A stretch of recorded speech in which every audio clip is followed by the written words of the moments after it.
ओम नमः चंडिकाय। मैं सर्वेश कुमार सिंह चंचल आज वैवाहिक जीवन के बारे में आज अध्ययन करेंगे।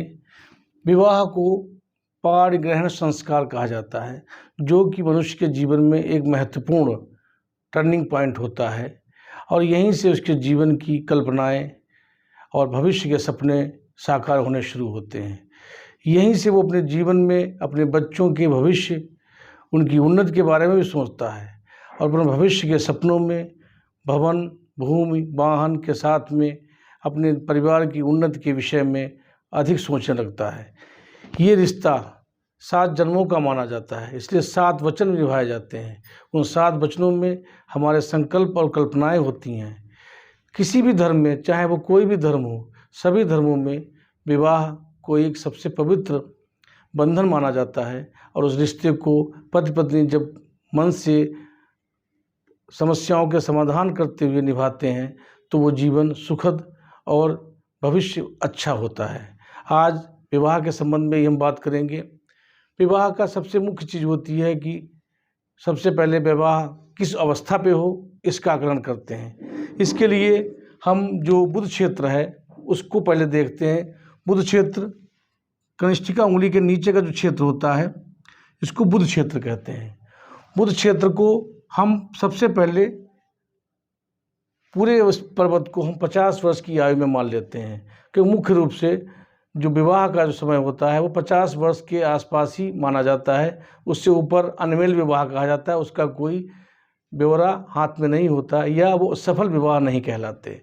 तो 50 वर्षों में अगर हम बुध क्षेत्र को बांट लें तो उसका आधा जो हिस्सा होगा वो 25 वर्ष के करीब आएगा जाके, और उसका उसके जो नीचे का हिस्सा होगा वो करीब 20 वर्ष, और उसके हिस्से का जो नीचे का जो हिस्सा होगा वो 18-19 वर्ष, और ऊपर बढ़ते जाएंगे तो 30 और 34, 48 ऐसे बढ़ते चले जाएंगे अवस्था के हिसाब से।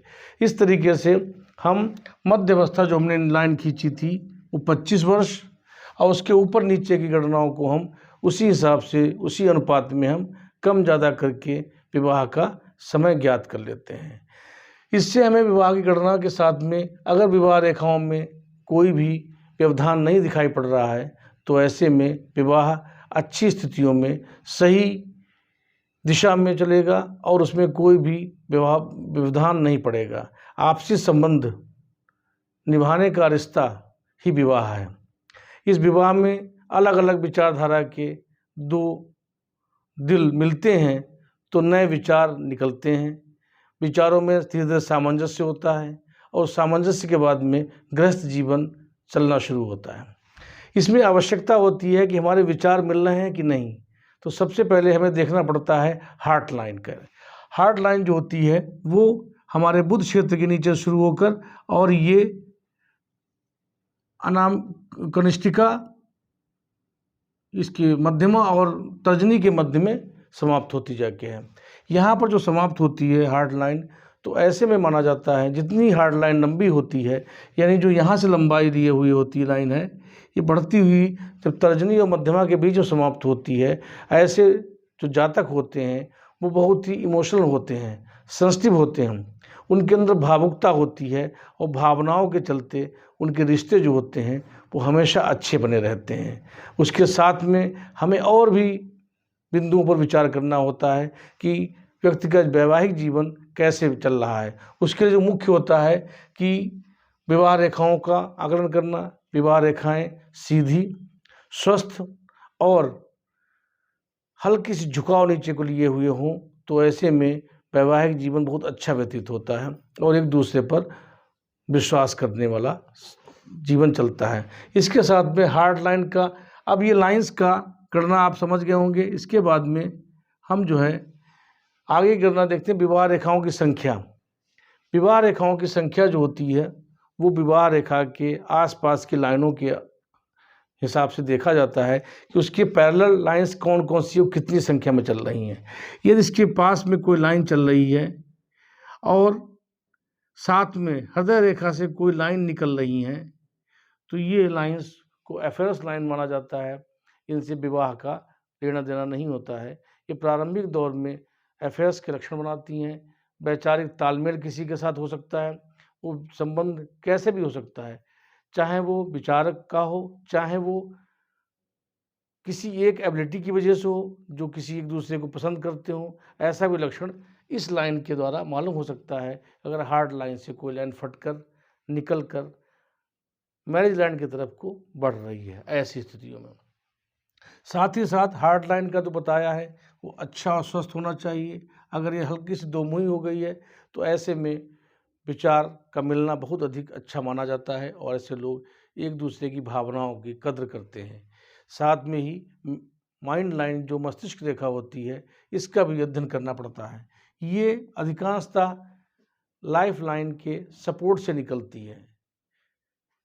लाइफ लाइन के सपोर्ट से जितना जल्दी ये लाइफ लाइन को छोड़ देगी, उतना ही जल्दी व्यक्ति की बुद्धि का विकास हो जाता है।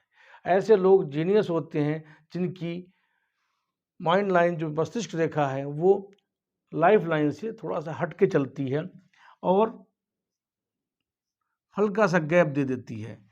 इसमें ये माना जाता है कि ऐसे लोग जो होते हैं, वो वैचारिक रूप से स्वतंत्र होते हैं और अगर थोड़ा-सा उसमें टच भी कर जाती है, तो और अच्छा माना जाता है, यानी स्वतंत्रता पर अंकुश लगा रहेगा। ऐसे लोग कोई भी चीज़ किसी के दिल को नुकसान पहुँचाने वाली, हर्ट करने वाली बात नहीं कहेंगे। हमेशा सोच समझ कर और उसको अपने मस्तिष्क में तौल कर ही लोगों के साथ व्यवहार करेंगे। उसके साथ में ये देखा जाता है कि ये मस्तिष्क रेखा का ढलान किस तरफ को है। अगर ये मस्तिष्क रेखा सीधे मंगल पे जाती है, तो थोड़ा-सा आवेशित व्यक्ति होते हैं, गुस्से की वृत्ति अधिक होती है। अगर हल्का-सा टर्न नीचे को ले लेती है, तो ये चंद्र क्षेत्र कहलाता है। ये क्षेत्र है, ये चंद्र क्षेत्र कहलाता है। अगर यहाँ पर ढलान हल्का-सा ले लेती है थोड़ा-सा, तो ये माना जाता है कि ऐसे लोग सेंसिटिव होते हैं, कल्पनाशील होते हैं, भावुक होते हैं और दूसरे की भावनाओं की कद्र करते हैं और किसी भी व्यक्ति को नुकसान पहुँचाने के इरादा नहीं रखते। हृदय रेखा के प्रारंभिक जो लाइन्स हैं, इसका थोड़ा डिफरेंस ये भी अच्छा माना जाता है। अनामिका उँगली अगर बड़ी है थोड़ी-सी, अगर बराबर की उँगलियाँ हैं, बराबर उँगलियों में जो तर्जनी उँगली है और अनामिका उँगली, इन उँगलियों का जो तालमेल है, ये लगभग बराबर होना चाहिए। इनका बराबर होना भी वैवाहिक संबंध में अच्छे संबंध बनाने का संकेत होता है। अगर ये लाइन थोड़ी-सी लंबी हो जाए उँगली अगर इसकी, ये उँगली अगर थोड़ी-सी बड़ी हो जाती है, तो ऐसे लोग थोड़ा-सा दिल से मजबूत होते हैं और कड़े निर्णय लेने वाले होते हैं। ऐसे में कभी-कभी वैचारिक मतभेद की संभावनाएँ बढ़ जाती हैं। इसके साथ में मस्तिष्क रेखा, चंद्र पर्वत और झुकाव, ये एक अच्छी स्थिति मानी जाती है और शुक्र क्षेत्र का औसत होना। अगर शुक्र बहुत उच्च का हो जाता है, तो ऐसे लोग ऐश्वर्य हो जाते हैं प्रिय। ऐश्वर्य प्रिय होने में उनकी जो इच्छाएँ होती हैं, वो प्रबल होने लगती हैं और वो इच्छाएँ कभी-कभी गलत रास्तों पर भी ले जाने का संकेत देने लगती हैं। इसलिए शुक्र का शांत होना या एवरेज होना अच्छा माना जाता है। इस तरीके से जो हाथ की स्थितियाँ हैं, साथ में इन रेखाओं के साथ में जो मणिबंध भी अगर अच्छे तरीके से किसी व्यक्ति के हाथ में बने हुए हैं, तो जीवन अच्छा व्यतीत होगा, उनमें व्यवधान की संभावनाएँ कम होंगी।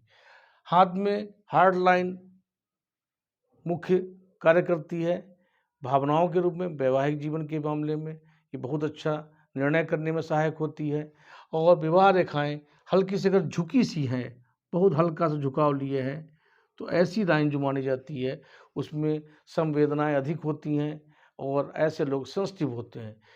कभी-कभी ये सूर्य रेखा की तरफ बढ़ जाती है, आगे को बढ़ती है, सूर्य पर्वत तरफ बढ़ जाती है, सूर्य रेखा के करीब पहुँच जाती है। यहाँ पर ये सूर्य रेखा जो आई है, ऐसे में टच हो जाती है। एक पहली स्थिति आपको बता दे रहे हैं, अगर किसी के हाथ में ऐसी स्थिति आती है, तो ऐसे व्यक्ति का विवाह या ऐसी किसी जाति का या युवती का विवाह किसी बहुत संपन्न या कोई बहुत ही प्रसिद्ध व्यक्ति के साथ होता है, जिससे उसके जीवन में आय के साथ में उसकी प्रतिष्ठा और सम्मान बहुत अधिक फैल जाता है। ये बहुत अच्छा लक्षण माना जाता है। आपको हाथ के बारे में, विवाह की गणना के बारे में आपको आकलन बताया। विवाह 2 दिलों का मिलन है।